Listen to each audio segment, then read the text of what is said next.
Mais c'est déjà l'heure de l'achat manga du mois de janvier. Très bien.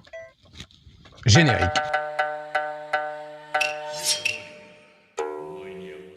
Yo, salut à tous, c'est Authentique, j'espère que vous allez bien, j'espère que vous êtes confortablement installés. Rendez-vous du vendredi soir 18 h, et là j'ai vérifié au moins 18 fois puisque je me suis complètement planté la semaine dernière. J'espère que vous êtes prêts à passer un excellent week-end. Aujourd'hui c'est la vidéo, une des vidéos les plus faciles à faire puisqu'il s'agit de l'achat manga du mois de janvier. Donc les achats manga sont relativement simples à faire avec des cartes jackpot achat Vinted, avec évidemment de l'occasion et avec du neuf, série complétée, série terminée et nouvelle licence démarrée. On va voir ça tout de suite. Juste avant, évidemment, l'inévitable fil rouge où est Mascasse. Et puis si jamais vous avez raté la vidéo de vendredi dernier et forcément vu à l'heure où je l'ai sorti, vous avez également Manga Café, salut à toi Manga Café, qui a fait une vidéo réaction live du jeu et qui joue en direct. Vous pouvez jouer avec lui, je vais mettre son lien ici ou en description également. C'était vraiment très sympa à voir, moi j'ai adoré, je préfère même sa vidéo que la mienne parce que on est vraiment dans le jeu. Allez, c'est parti, on démarre. Les cartes jackpot achat Vinted, j'en ai également fait une petite vidéo, donc hop, je vous mets le lien là. Encore une fois, ça permet de compléter des séries, c'est comme ça que je fais, et j'ai pu compléter Ajin. C'est chez Glénat, c'est un seinen. Les Ajin sont des êtres immortels et qui sont accompagnés d'une espèce de spectre comme ça, assez intimidant, assez inquiétant. Vous le voyez, c'est en 17 tomes. Je me m'étais arrêté au 9e tome. Pourquoi? Parce que ça concluait un cycle à mes yeux et j'avais peur que cette série soit trop longue, 20, 25, 30 volumes. Je redoutais une espèce de longueur inutile. Quand j'ai appris qu'elle en faisait 17, j'ai commencé à me dire il faudrait peut-être que je la termine. Avec 9 tomes de retard, j'ai hésité et donc j'attendais patiemment la sortie du 17e et d'avoir suffisamment d'argent sur Vinted pour pouvoir prendre des cartes jackpot Fnac, patati patata, vous le savez. Donc la série est complétée et maintenant je vais passer à la lecture. Avec évidemment ces cartes là, j'ai également complété, parce qu'on peut grosso modo prendre une vingtaine de mangas avec ce procédé. J'ai conclu la saison de Stone Ocean de Jojo Bizarre Adventure. Donc je sais plus la combienième que c'est peut-être la 6e, je sais plus trop. Enfin en tout cas Stone Ocean, ça va jusqu'à 17 tomes et là j'en avais que 5, donc j'ai complété également cette série. C'est parfait. Ce qui est bien avec les Jojo Bizarre Adventure, bon c'est un petit format très souple, les covers sont absolument incroyables. J'adore à chaque fois, c'est riche en couleurs, c'est riche en originalité, en pose, en costume, enfin bref, c'est absolument incroyable. À chaque fois, il y en a je trouve, il y en a des fantastiques dans les contrastes, dans le jeu des couleurs, dans l'ambiance que ça dégage. Vous voyez, c'est vraiment très sympa. Et puis ce qui est bien, c'est que ce manga, vous pouvez le faire dans le désordre, puisque chaque saison fait le lien évidemment avec une autre, mais ce sont des histoires à part entière avec des nouveaux personnages, donc ça marche très bien. Vous pouvez en lire une, puis une autre, puis une autre. Moi, je pense que je vais plutôt me pencher vers les nouvelles saisons actuellement que vers la 4 et 5 qu'il me manque, parce que je les ai déjà lues, donc j'essaierai de les compléter plus tard. Voilà. Faites comme vous voulez avec Jojo, mais essayez de lire au moins une saison, parce que c'est quand même, ou de voir l'animé sur Netflix, c'est quand même très sympa. Ça fait partie des gros classiques, et depuis le temps que ça dure, pensez bien que, voilà, c'est pas pour rien. On va attaquer maintenant des volumes d'occasion. 2 volumes d'occasion que j'ai trouvé, 2 grands volumes. J'étais obligé de me procurer, vous allez comprendre pourquoi je dis obligé, Underwater, que voici tome 1. Alors c'est par l'auteur de Flow et de Mushishi. Pourquoi j'étais obligé? Parce que Mangadoc m'a trouvé le tome 2 et donc j'ai été chercher le tome 1 maintenant que je savais qu'il avait le tome 2. Donc salut à toi Mangadoc. Si vous ne savez pas qui est Mangadoc, je vous mets en description et ici un lien vers sa chaîne. Allez-y, c'est très sympa, ça fait partie d'un des membres de Yakuza, donc foncez, c'est qualité assurée.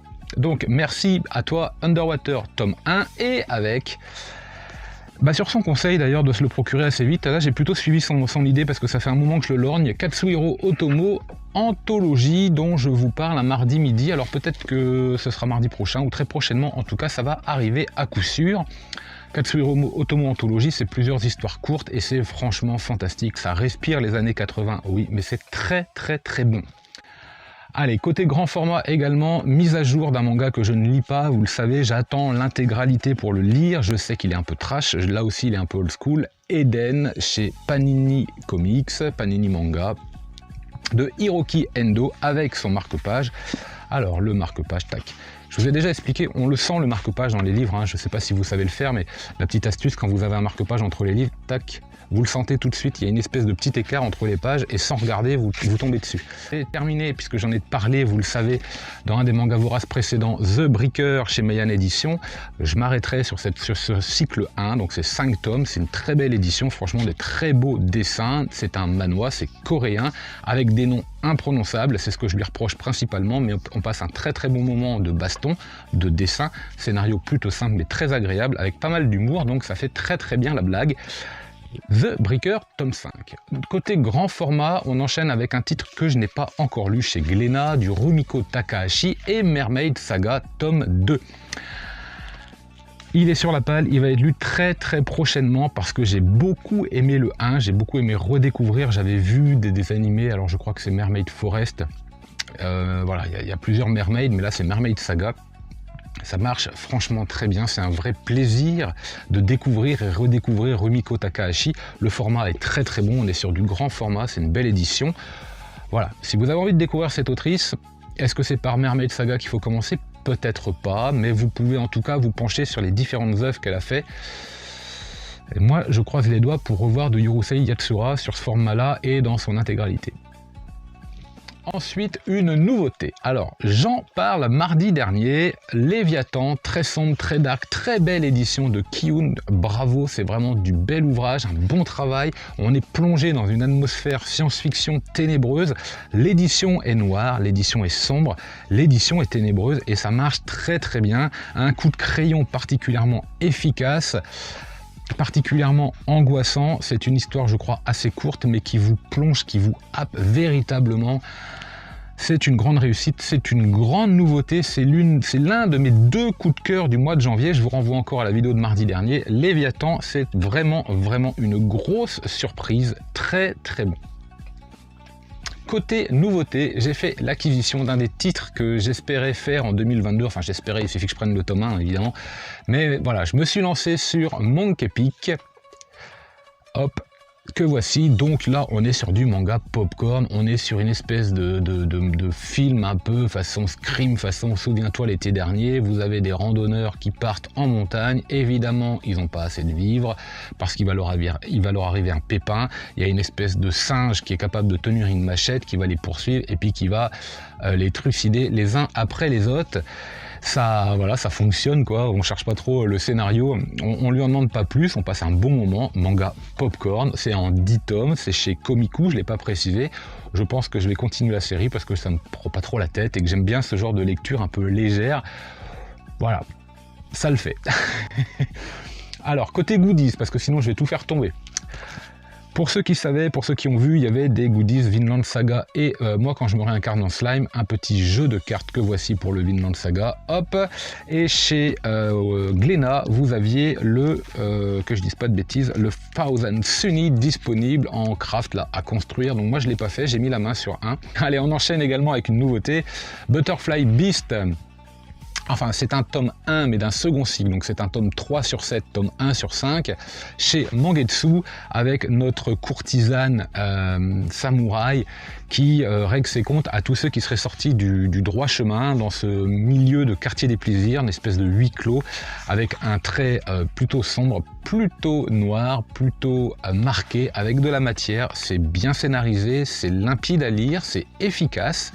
Ce personnage-là me fait beaucoup penser au personnage que l'on retrouve dans Gift plus Minus, très froide, très clinique dans ses actions et dans ses choix. Ça ne rigole pas, c'est un très très bon manga à lire en 7 tomes en plus, donc c'est plutôt court, très bon format. Justement, encore un personnage féminin, parce que c'était les femmes à l'honneur cette semaine dans le manga vorace. Manchuria Opium Squad, le deuxième gros coup de cœur nouveauté de janvier avec Léviathan. Manchuria Opium Squad, un vrai régal, un scénario limpide, vif, dynamique, original mais classique, avec un dessin là aussi pas toujours très propre, avec des ambiances évidemment du monde de la nuit, du monde de la mafia, du monde parallèle, et ça envoie du lourd, c'est violent, attention, c'est sur du trafic d'opium, tout y passe, la guerre, la famine, la maladie, les violences physiques, les violences sexuelles. Nous avons 2 jeunes héros qui vont tenter de gravir les échelons pour devenir les empereurs noirs, les empereurs du marché de l'opium, et à coup sûr ils vont y arriver. C'est machiavélique, ce personnage-là féminin est également incroyablement froide et clinique dans ce qu'elle veut faire, elle sait où elle va et elle va y arriver. Je vous assure, vous passez un excellent moment. Oh vous passez un excellent moment avec ce manga tome 1. Grosse découverte également de ce mois. Alors, est-ce qu'on a fini avec... Voilà, on a fini avec les tomes commencés, on va passer avec les séries terminées. En 2 tomes, c'était Alice in Borderland Retry par Haro Asso chez Delcourt Tonkam, et j'ai été un petit peu déçu que ce soit en 2 tomes. J'aurais préféré relire Alice in Borderland, même si ça fait plaisir de replonger dans l'univers. Je trouve que c'est pas très utile d'avoir ces 2 tomes. Si vous avez envie de découvrir Alice in Borderland, penchez-vous sur la série originale et originelle, parce que celle-ci, on peut s'en passer. Il y a évidemment de bons éléments, on retrouve les ingrédients qui ont fait le succès de la série, mais c'est moins bon, c'est moins surprenant. De toute façon, on sait très bien que Alice va s'en sortir. Je ne vois pas à quel moment le scénario pourrait en être autrement, donc je ne vous spoile rien du tout, parce que sinon ça n'aurait absolument aucun sens. Ce serait même à se demander pourquoi on a fait 2 tomes si c'est pour tuer ton personnage. Il y avait qu'à le faire avant en fait, donc je ne vous spoile rien. C'est pas trop mal, ça m'a fait plaisir de replonger dans cette histoire, mais je suis un petit peu déçu. Voilà, je suis un petit peu déçu. On a conclu l'excellent également La déchéance d'un homme de Junji Ito, tome 3. Ça, c'était incroyable. C'était original, c'était intelligent, c'était sombre, c'était noir, c'était dépressif. C'est une descente aux enfers avec un final que j'ai trouvé excellent, vraiment excellent, des dessins propres, nickel. La déchéance d'un homme, c'est en 3 tomes. Si vous avez envie de découvrir du Junji Ito, vous pouvez commencer par Spiral, qui est en général celui qui est le plus recommandé. La déchéance d'un homme, ce n'est pas de l'horreur, c'est plutôt de la tension psychologique, de la paranoïa. C'est un petit peu différent, mais vous pouvez très bien aller vers ces mangas-là. En 3 tomes, vous passerez un bon moment de lecture si vraiment vous sentez que vous êtes intéressé par ce genre de manga. Alors allez-y, n'hésitez pas. Une comédie romantique incroyablement fraîche, délicieuse à lire, labyrinthique, pleine de rebondissements, plein de mystères révélés dans ce titre, et à la fois, on en entend encore. Ça, c'est assez incroyable, ça me fait penser au Gannibal 6 où il se passait énormément de choses, et quand même à la fin du tome, on disait mais c'est tout. Et là c'est pareil, il se passe énormément de choses dans ce Kowloon chez Big Kana, chez Kana, collection Big Kana, tome 3, il se passe incroyablement plein de choses tout au long du manga, et à la fin on fait mais c'est tout, on en veut encore. Donc ça marque, ça souligne la grosse qualité de ce manga, incroyablement frais. Moi je me régale. Vous êtes plutôt sur des mangas de comédie romantique, de romance. Kowloon, si vous ne le connaissez pas, foncez, ouais foncez. Ensuite, j'ai fait l'acquisition et je me suis mis à jour avec The Fable, tome 4 et tome 5, c'est chez Pika, donc j'en ai parlé il y a pas mal de temps, j'ai hâte de les lire parce que je sais que les tomes sont de mieux en mieux. J'ai pas encore fait la lecture de ces tomes 4 et 5, donc je passe mon chemin assez vite, mais The Fable, voilà, c'est un manga qui fait parler de lui depuis pas mal de temps, et je confirme, on passe un bon moment avec ce Yakuza qui essaye de se ranger, qui essaye de se cacher, et évidemment ça amène plein de situations burlesques, de gag manga. Ça marche plutôt pas mal. On va enchaîner maintenant avec la nouveauté de Vinland Saga, c'est pour ça que j'avais le jeu de cartes, le tome 25, donc je ne suis pas encore arrivé à ce tome-là pour la lecture, je ne pourrais pas trop vous en parler, mais c'est une fresque historique sur les Vikings. Dès les premiers tomes, ça envoie du pâté. Je pense que ce manga a une très bonne réputation parce qu'il est bien dessiné, il est bien scénarisé, c'est bien rythmé. On pourrait faire le petit parallèle avec Kingdom. Si vous avez lu Kingdom et que vous aimez Kingdom, je pense que vous ne pouvez que aimer Vinland Saga. Franchement, c'est du lourd, ça marche très bien. D'ailleurs, il figurait dans différents tops des abonnés. Hop, la petite vidéo au passage, c'est pas pour rien. On enchaîne avec du sport, du football et Aoashi tome 6 chez Mangetsu. Je n'en ai pas encore fait la lecture, donc je ne vous en parlerai pas, mais évidemment que je me doute que notre héros... Alors j'aime beaucoup le style de dessin là aussi, tiens, je vous en montre un petit peu. J'aime beaucoup ce style, un petit peu crayonné, là, un petit peu transpirant, ça marche bien pour un manga de sport. Évidemment donc que notre héros continue son apprentissage et progresse étape par étape, que ce soit techniquement, stratégiquement, physiquement, socialement. C'est du shonen, évidemment. On va attaquer un deuxième cycle avec Blue Period. C'était un vrai régal. Je vous conseille vraiment la lecture des 6 premiers tomes, même si le dessin parfois est un petit peu inégal dans sa qualité, ce qui est un petit peu paradoxal pour un manga qui va parler du dessin. En tout cas, ce 7e tome démarre un second cycle. On avait la réponse à la fin du 6e tome, savoir si notre héros était ou non accepté, avait réussi son concours à l'école de Geidai, je crois, pour pouvoir devenir un professionnel du monde de l'art. Donc ce 7e tome va démarrer à partir de cet état de fait. Est-il pris? N'est-il pas pris? On démarre à partir du 7e tome, je ne l'ai pas lu mais j'ai vraiment hâte. Ensuite, alors là c'est du manga super popcorn. Kengan Ashura, les neurones vous les posez sur une table et la table vous la posez ailleurs et cet ailleurs vous le posez encore ailleurs et ça vous met à peu près le niveau intellectuel que vous devez avoir pour lire Kengan Ashura. Alors c'est de la baston, ça enchaîne, ça enchaîne, ça enchaîne et il y a de l'humour interposé. C'est évidemment de plus en plus incroyable au niveau des muscles, au niveau des bastons. C'est du manga caricatural, présenter Kengan Ashura à quelqu'un qui ne connaît pas le manga, c'est assurément ne pas rendre service au manga.